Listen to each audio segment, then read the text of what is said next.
అందరికీ నమస్కారం. నా పేరు అరవింద్. ఈ రోజు అయితే నేను గ్రేటర్ నోయిడాకి అయితే రావడం జరిగింది. బౌమా కాన్ ఎక్స్పో 2024కి వచ్చాను. ఇది వచ్చేసి ప్రపంచంలోనే అతిపెద్ద ఇండస్ట్రియల్ ఎక్విప్మెంట్ సంబంధించిన ఎక్స్పో. ప్రతి సంవత్సరం జరుగుతూ ఉంటుంది. డిసెంబర్ 11 నుంచి డిసెంబర్ 14 వరకు జరుగుతుంది. ఫ్రెండ్స్, ఇప్పుడైతే మనము టాటా మోటార్ స్టాల్ దగ్గర ఉన్నాము. ఇక్కడైతే మనకు యాక్సిల్ని అయితే చూసుకోవచ్చు. HR 210 కాస్ట్ బీమ్ యాక్సిల్ని చూసుకోవచ్చు. ఈ యాక్సిల్ని మెయిన్లీ క్రేన్స్లలో అయితే యూజ్ చేస్తుంటారు. 40 టన్నుల లోడ్ బేరింగ్ కెపాసిటీతో అయితే యాక్సిల్ అయితే వస్తుంది. అలాగే ఈ హబ్ బేరింగ్ వచ్చేసి హెవీ డ్యూటీ TRB బేరింగ్స్ తో అయితే రావడం జరుగుతుంది. అలాగే ఇందులో అయితే డ్రై టైప్ క్లచ్ టెక్నాలజీని అయితే యూజ్ చేస్తున్నారు. ఫ్రెండ్స్, ఇప్పుడైతే మనము టాటా మోటార్స్ వాళ్ళు తయారు చేసిన జెన్సెట్స్ ముందున్నాము. అంటే మన భాషలో జనరేటర్ ముందున్నాము. ఈ జెన్సెట్స్ కూడా ఇండియన్ గవర్నమెంట్ నామ్స్ ప్రకారం ఇవి కూడా అప్గ్రేడ్ చేయాల్సిన వచ్చింది. ఎందుకంటే పొల్యూషన్ అరికట్టించే విధంగా వీటిని కూడా అప్గ్రేడ్ చేశారు. అప్పటి నుంచి ఇక్కడ మనైతే టాటా మోటార్స్ వాళ్ళు తయారు చేసిన జెన్సెట్స్ చూసుకోవచ్చు.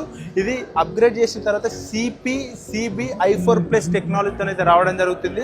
చాలా ఫ్యూయల్ ఎఫిషియెంట్గా అయితే దీన్ని తయారు చేశారు. దీనికి సంబంధించిన స్పెసిఫికేషన్ కూడా కొంచెం చెప్తాను, ఒకసారి చూడండి. ఫ్రెండ్స్, ఒకసారి దీని ఇంజన్ స్పెసిఫికేషన్ చూసుకున్నట్టయితే 697 అండ్ 5.7 లీటర్ ఇంజన్తో అయితే రావడం జరుగుతుంది. అలాగే దీని ఇంజన్ పవర్ వచ్చేసి 160 bhp పవర్, అలాగే 118 kW పవర్ అయితే జనరేట్ చేస్తుంది. దీని ఆస్పిరేషన్ వచ్చేసి టర్బో చార్జ్డ్ ఇంటర్ కూల్డ్ ఇంజన్తో అయితే ఇవ్వడం జరుగుతుంది. దీని ఓవరాల్ వెయిట్ వచ్చేసి 2160 kg ఓవరాల్ వెయిట్తో వస్తుంది.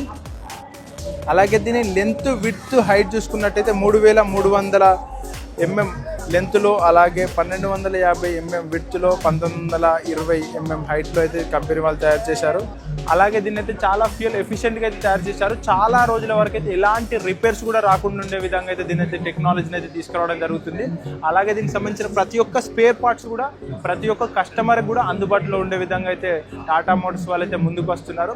ఫ్రెండ్స్, ఇక్కడ మనం చూసుకోవచ్చు ఆ జనరేటర్లకు సంబంధించిన ఇంజన్ అయితే ఇక్కడ ఇచ్చారు. ఇది వచ్చేసి 497 CEV BS4కి సంబంధించిన ఇంజన్. దీనికి సంబంధించిన ఇంజన్ స్పెసిఫికేషన్ చెప్తాను, ఒకసారి చూడండి. రేటెడ్ పవర్ వచ్చేసి 101 PS @ 2200 RPM వద్ద అయితే ఇంజన్ వస్తుంది. మాక్సిమం టార్క్ వచ్చేసి 410 Nm టార్క్ @ 1400 RPM వద్ద అయితే రావడం జరుగుతుంది. అలాగే మనం దీన్ని ఫ్యూయల్ ఇంజెక్షన్ చూసుకున్నట్టయితే డైరెక్ట్ ఇంజెక్షన్తో అయితే రావడం జరుగుతుంది. 3784 cc వస్తుంది. 4 సిలిండర్కి సంబంధించిన ఇంజన్ ఇది. ఫ్రెండ్స్, ఇక్కడైతే మనము 3.3 లీటర్ ఇంజన్ అయితే చూసుకోవచ్చు. దీని డీటెయిల్స్లోకి వెళ్ళినట్టయితే రేటెడ్ పవర్ వచ్చేసి 138 PS పవర్ @ 2200 RPM వద్ద అయితే జనరేట్ చేస్తుంది.